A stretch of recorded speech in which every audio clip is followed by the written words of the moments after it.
Hello students, welcome back to my YouTube channel. तो आज हम स्टार्ट करने जा रहे हैं चैप्टर नंबर 2, जिसका नाम है ह्यूमन रिप्रोडक्शन। तो इसको हम वन शॉट में कंप्लीट करेंगे। एक ही वीडियो के अंदर पूरा चैप्टर हम बिल्कुल कम टाइम के अंदर कंप्लीट करने की कोशिश करेंगे।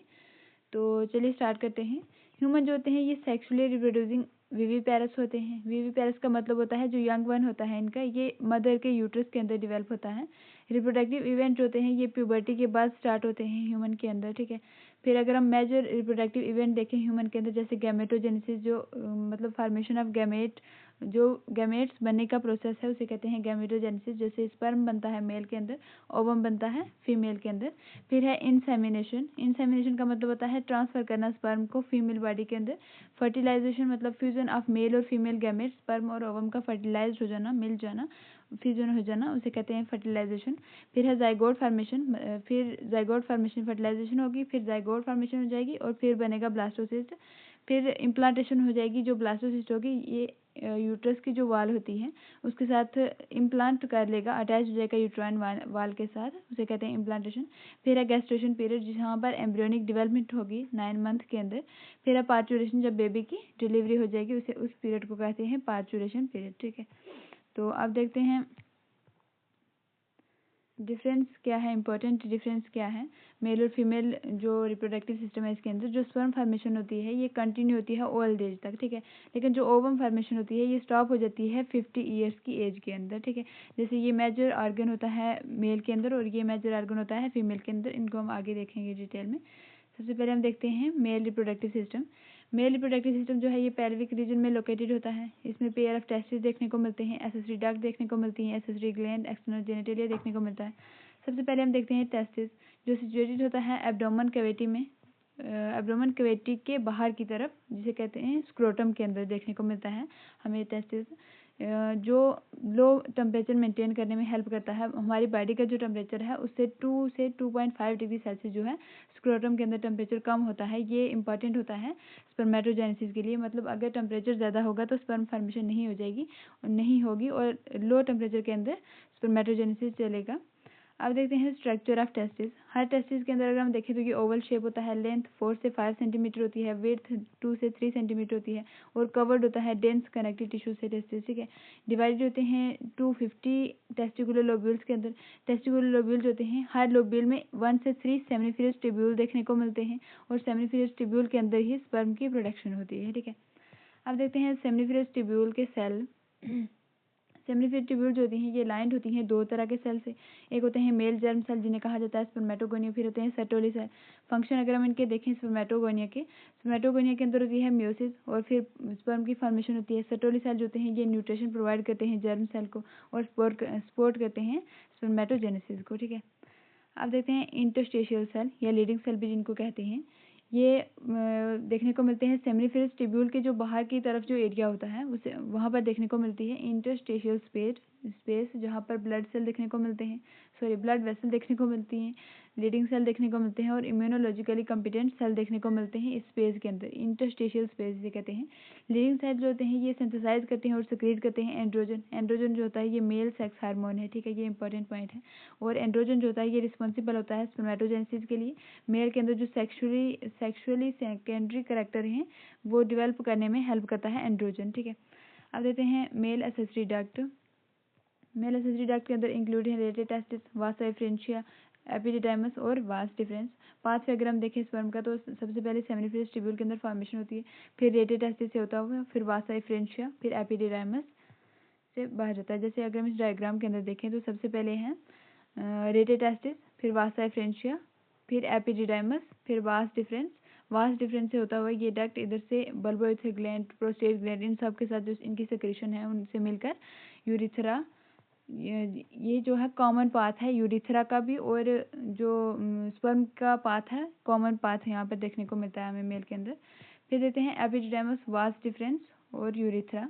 एपिडिडाइमस होती है लोकेटेड होती है पोस्टीरियर साइड ऑफ टेस्टिस के पीछे वाली साइड पर एपिडिडाइमस देखने को मिलती है, ठीक है। स्टोर करती है और मैच्योर करती है स्पर्म को, यहाँ पर स्पर्म की मैच्योरेशन देखने को मिलती है, ठीक है।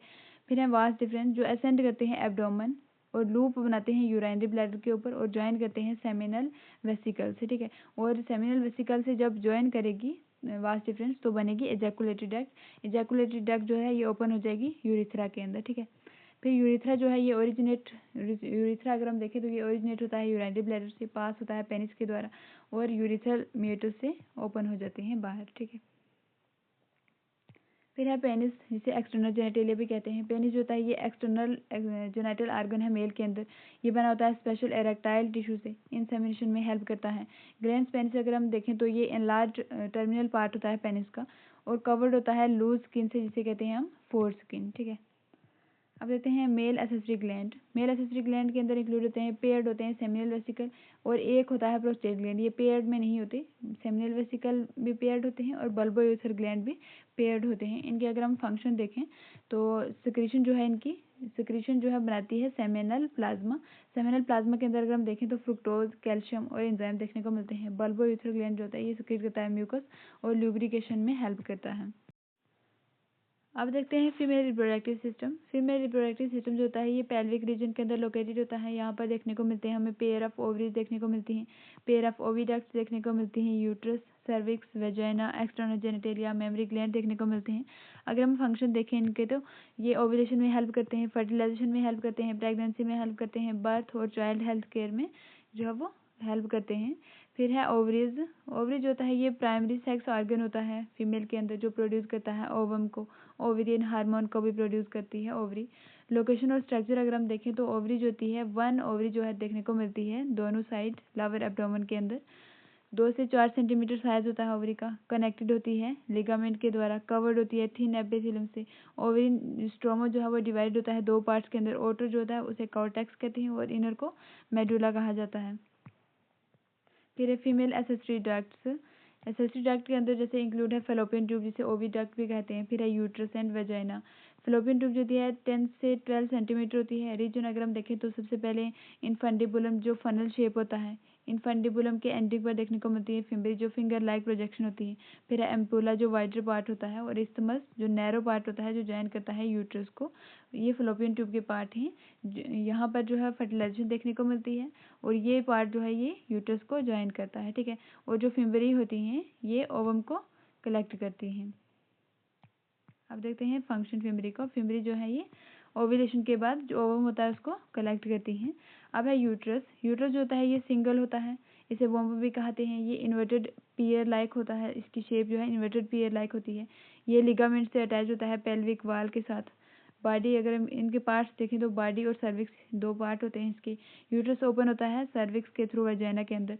सर्वाइकल कैविटी जो होती है इसे सर्वाइकल कैनाल भी कहते हैं और सर्वाइकल कैनाल वेजाइना इन दोनों को कहा जाता है बर्थ कैनाल, ठीक है। मतलब यहाँ से बेबी की जब बर्थ होती है। अब देखते हैं यूट्राइन वाल और लेयर। यूट्रस की जो वाल होती हैं और लेयर देखते हैं, 3 लेयर होती हैं यूट्रस की। सबसे पहले है पेरीमेट्रियम, दूसरी है मायोमेट्रियम और फिर है एंडोमेट्रियम। पेरीमेट्रियम जो होती है ये आउटर और थिन मेम्ब्रेनियस लेयर होती है। मायोमेट्रियम मिडल थिक और स्मूथ मसल की लेयर होती है और ये शो करती है strong contraction during child birth, ठीक है। जब बेबी की बर्थ होती है तो तब कंट्रैक्शन हमें देखने को मिलती है मायोमेट्रियम के अंदर, ये इंपॉर्टेंट पॉइंट है। फिर है एंडोमेट्रियम जो इनर होती है और ग्लैंडुलर लेयर होती है और यहाँ पर साइक्लिक चेंजेस देखने को मिलते हैं मेंस्ट्रुअल साइकिल के अंदर, ठीक है। मेंस्ट्रुअल साइकिल के अंदर जो ब्रेक डाउन होती है जिस लेयर का, यूट्रस की लेयर का जो ब्रेक डाउन होता है वो होती है एंडोमेट्रियम, ठीक है। और यहाँ पर इम्प्लांटेशन होती है ब्लास्टोसिस्ट की। अब देखते हैं फीमेल एक्सटर्नल जेनेटेलिया, जिसके अंदर इंक्लूड होते हैं mons pubis, labia majora, labia minora, hymen और क्लैटोरियस, ठीक है। मॉन्स प्यूबस जो होता है ये फैटी टिश्यू होता है जो कवर्ड होता है प्यूबिक हेयर के साथ। फिर है लेबिया मेजोरा जो लार्ज और फ्लैशी फोल्ड होते हैं जो सराउंड करते हैं वेजाइनल ओपनिंग को। फिर है हाइमन एंड क्लैटोरियस। लाइबिया माइनोरा जो होते हैं ये स्मॉल फोल्ड होते हैं जो लाइबिया मेजोरा के अंदर की तरफ देखने को मिलते हैं। हाइमन जो होती है थिन मेम्ब्रेन होती है जो पार्शली कवर करती है वेजाइनल ओपनिंग को और ये रप्चर हो सकती है फर्स्ट क्वार्टर्स के दौरान, साइक्लिक के दौरान, स्पोर्ट्स, टेम्पॉन यूज़ और सडन फॉल की वजह से ये हाइमन जो है वो ब्रेक हो सकती है। और प्रेजेंस या एब्सेंस ऑफ हाइमन जो है ये वर्जिनिटी का प्रूफ नहीं है। अब देखते हैं क्लाइटोरियस। क्लाइटोरियस जो होता है ये फिंगर लाइक प्रोजेक्शन होता है, मतलब फिंगर लाइक स्ट्रक्चर होता है, ठीक है। हाईली सेंसिटिव होता है और लोकेटेड होता है यूरिथ्रल ओपनिंग के ऊपर, ठीक है। अब देखते हैं मेमरी ग्लैंड। मेमरी ग्लैंड जो होते हैं ये सारी फीमेल के अंदर देखने को मिलते हैं। पेयर्ड स्ट्रक्चर होते हैं जिसे ब्रेस्ट भी कहते हैं। ये बने होते हैं ग्लैंडुलर टिश्यू से और फैट से। स्ट्रक्चर अगर हम देखें तो हर ब्रेस्ट के अंदर 15 से 20 मेमरी लोब्यूल्स देखने को मिलते हैं और उनके अंदर देखने को मिलती हैं एल्वुलाई। ठीक है, हर लोब्यूल के अंदर देखने को मिलती हैं एल्वुलाई। हम देखते हैं मिल्क सिक्रेशन और पाथवे। एल्वुलाई जो होती है ये सिक्रेट करती हैं मिल्क को। मिल्क स्टोर रहता है ल्यूमन के अंदर। एल्वुलाई के अंदर जो ल्यूमन होता है वहाँ पर मिल्क स्टोर रहता है। पास से अगर हम देखें तो एल्वुलाई जो होती है, एल्वुलाई से मेमरी ट्यूब्यूल से फिर मेमरी डक्ट से एम्पुला, मेमरी एम्पुला जिसे कहते हैं, फिर मेमरी एम्पुला से लेक्टिफेरस डक्ट। ठीक है, लेक्टिफेरस डक्ट से निप्पल पर ओपन हो जाती है।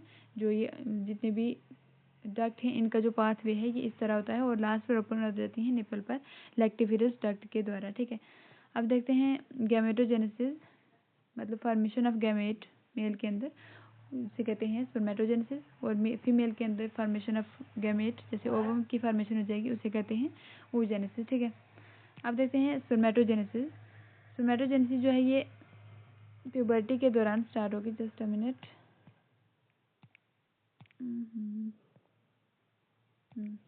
स्पर्मेटोजेनेसिस जो है ये प्यूबर्टी के दौरान स्टार्ट होगी। ठीक है, सेमिनिफरस ट्यूब्यूल जो है टेस्टिस के अंदर, वहाँ पर जो स्पर्म की फॉर्मेशन होगी। स्टेप अगर हम देखें तो स्पर्मेटोगोनिया हमें देखने को मिलते हैं जो डिप्लाइड होते हैं, 46 क्रोमोसोम उनके अंदर होते हैं। और प्राइमरी स्पर्मेटोसाइट जो होता है उसके अंदर होती है म्यूसिस 1, तो बनता है सेकेंडरी स्पर्मेटोसाइट जो हैप्लाइड होते हैं। फिर म्यूसिस 2 होती है और स्पर्मेटिड बन जाते हैं। फिर स्पर्मियोजेनेसिस अगर हम देखें तो जहाँ पर स्पर्मेटोजुआ की फॉर्मेशन हो जाती है। स्पर्मिएशन, जो स्पर्म है ये रिलीज हो जाएंगे, उसे कहा जाएगा स्पर्मिएशन।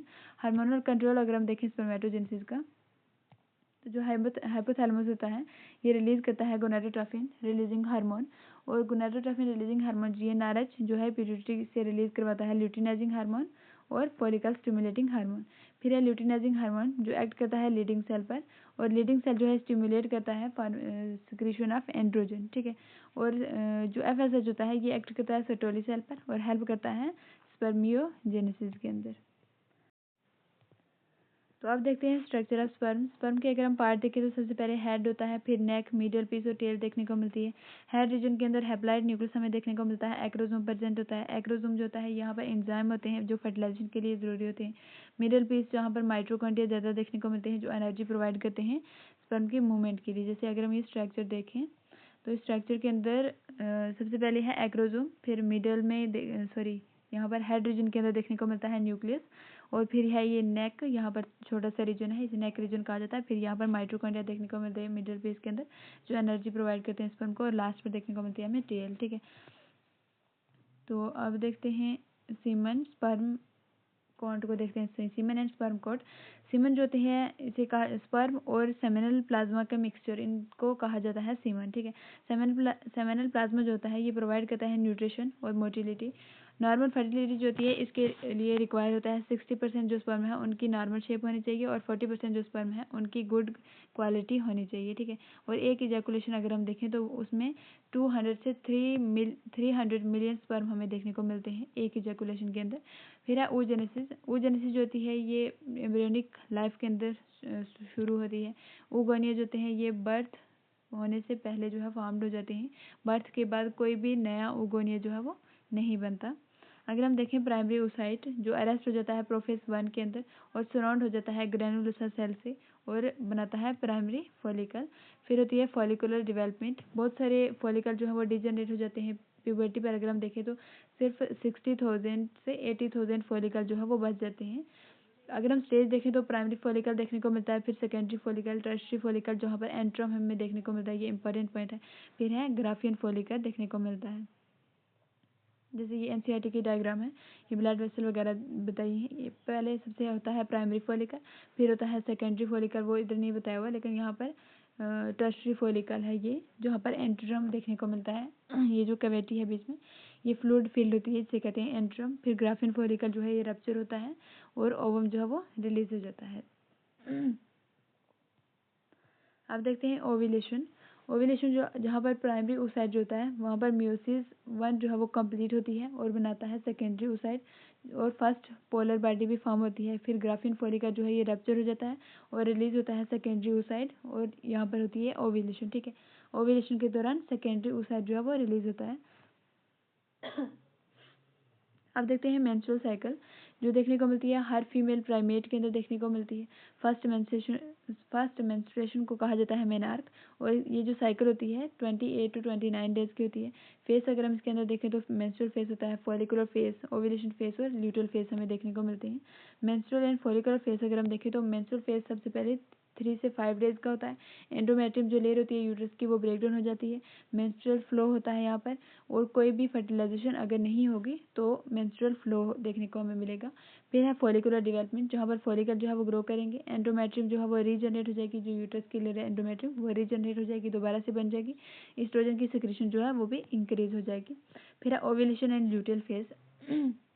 ओव्यूलेशन फेज के अंदर जो LH है ये सबसे ज़्यादा देखने को मिलेगा और होगी ओव्यूलेशन। कार्पस ल्यूटेटियम भी फॉर्म्ड हो जाएगा। कार्पस ल्यूटेटियम जो होता है ये सिक्रीट करता है प्रोजेस्टेरॉन को, ये इंपॉर्टेंट पॉइंट है। कार्पस ल्यूटेटियम सिक्रीट करता है प्रोजेस्टेरॉन को और मेंटेन करता है एंडोमेट्रियम जो यूट्रस की लेयर होती है उसको मेंटेन करता है। डीजनरेट हो जाता है अगर फर्टिलाइजेशन नहीं होती, तो जो एंडोमेट्रियम होती है ये डीजनरेट हो जाती है, तो फिर मेंस्ट्रुएशन आ जाती है, और ये जो साइकिल है ये रिपीट होती है हर मंथ में, ठीक है। अब है फर्टिलाइजेशन एंड इम्प्लांटेशन, जो सीमेन रिलीज हो जाता है वेजाइना के अंदर, जिसे कहते हैं इंसेमिनेशन। फर्टिलाइजेशन होती है ampullary region of fallopian tube के अंदर। एक्रोसोमल एंजाइम जो होता है ये स्पर्म की एंट्री में हेल्प करता है। जाइगोट फॉर्म्ड होगा, और जो हैप्लाइड थे पहले वो डिप्लाइड हो जाएंगे, मतलब स्पर्म भी हैप्लाइड था और जो ओवम है वो भी हैप्लाइड थी, और डिप्लाइड कंडीशन हमें देखने को मिलेगी जाइगोट के अंदर। और सेक्स ऑफ बेबी जो है वो डिटरमाइन करेगा फादर ना कि मदर, ठीक है। अब देते हैं क्लीवेज इन इम्प्लांटेशन। जाइगोट जो है ये डिवाइड करेगा, इसके अंदर जो सेल है वो डिवाइड करेंगे और बनेगा मोरोला, फिर ब्लास्टोसिस्ट बनेगा। ब्लास्टोसिस्ट जो होता है ये डिवाइड होता है ट्रोपोब्लास्ट और इनर सेल मास यहाँ पर देखने को मिलते हैं। फिर ब्लास्टोसिस्ट जो होता है ये एंडोमेट्रियम जो यूट्रस की लेयर होती है वहाँ पर उसके साथ अटैच हो जाता है, उसे कहते हैं इम्प्लांटेशन, ठीक है। प्रेगनेंसी और एम्ब्रियोनिक डेवलपमेंट अब देखते हैं। प्लेजेंटा फॉर्म्ड हो जाएगा जब जो ब्लास्टोसिस्ट है वो यूट्रस वाल के साथ जब अटैच हो जाएगा तो प्लेजेंटा फॉर्म हो जाएगा। प्लेजेंटा जो होता है ये न्यूट्रिएंट सप्लाई करता है फीटस को, गैसेज एक्सचेंज करता है, वेस्ट रिमूव करता है, हार्मोन सक्रीट करता है, ठीक है। हार्मोन अगर हम देखें तो HCG, HPL, एस्ट्रोजन, प्रोजेस्टेरोन और रिलैक्सिन हार्मोन सक्रीट करता है प्लेजेंटा। अब देखते हैं फीटल डेवलपमेंट। फर्स्ट मंथ के अंदर जो हार्ट है बेबी का वो फॉर्म हो जाएगा फीटस का, ठीक है। सेकंड मंथ के अंदर लिम्ब और डिजिट देखने को मिलेंगी। थर्ड मंथ के अंदर ऑर्गन फॉर्म हो जाएंगे, और फिफ्थ मंथ के अंदर फीटल की मूवमेंट देखने को मिलेगी, ये इंपॉर्टेंट पॉइंट है। और फर्स्ट मंथ के अंदर भी जो होगा ये भी इंपॉर्टेंट है। ओवरऑल सारे ही इंपॉर्टेंट है, लेकिन जो ज़्यादा इंपॉर्टेंट है वो मैं वहाँ पर स्टार लगा रही हूँ। 6 मंथ के अंदर हेयर और आईलिशेस आ जाएंगे, और 9 मंथ जो है वो फुली डेवलप बेबी हो जाएगा 9 मंथ के अंदर, ठीक है। तो अब देखते हैं पार्चुरेशन और लैक्टेशन। पार्चुरेशन मतलब गेस्टेशन पीरियड जो 9 मंथ का होता है उसे कहते हैं गेस्टेशन पीरियड जो 9 मंथ का होता है उसे कहते हैं पार्चुरेशन। फिर चाइल्ड बर्थ जब होती है, सॉरी मैंने यहाँ पर उल्टा बोल दिया, गेस्टेशन पीरियड जो 9 मंथ का होता है जहाँ पर बेबी की डेवलपमेंट होती है। चाइल्ड बर्थ जहाँ पर जिसे कहते हैं पार्चुरेशन, ठीक है। ऑक्सीटोसिन जो है जब चाइल्ड बर्थ होती है तो ऑक्सीटोसिन जो रहता है ये बढ़ जाता है, और ये यूट्रस की मायोमेट्रियम जो लेयर होती है उसकी कंट्रैक्शन करवाता है, और बेबी को जो है इजैकुलेट करवाता है, मतलब बाहर की तरफ बेबी को एक्सपेल करता है। फिर है लैक्टेशन, जहाँ पर मिल्क प्रोडक्शन होती है इसे कहते हैं लैक्टेशन। फर्स्ट मिल्क को कहा जाता है कोलेस्ट्रम, ठीक है, जहाँ पर कोलेस्ट्रम के अंदर एंटीबॉडीज हमें देखने को मिलती हैं, और जो नया बच्चा होता है, नया बेबी होता है, उसके लिए इम्यूनिटी के लिए जो एंटीबॉडीज होती हैं ये ज़रूरी होती हैं, इसलिए मदर का मिल्क जो है ये एसेंशियल होता है प्रोवाइड करना बेबी को, ठीक है। तो ये था हमारा आज का चैप्टर, मिलते हैं नेक्स्ट चैप्टर में, तब तक के लिए keep learning, keep growing, thank you for watching.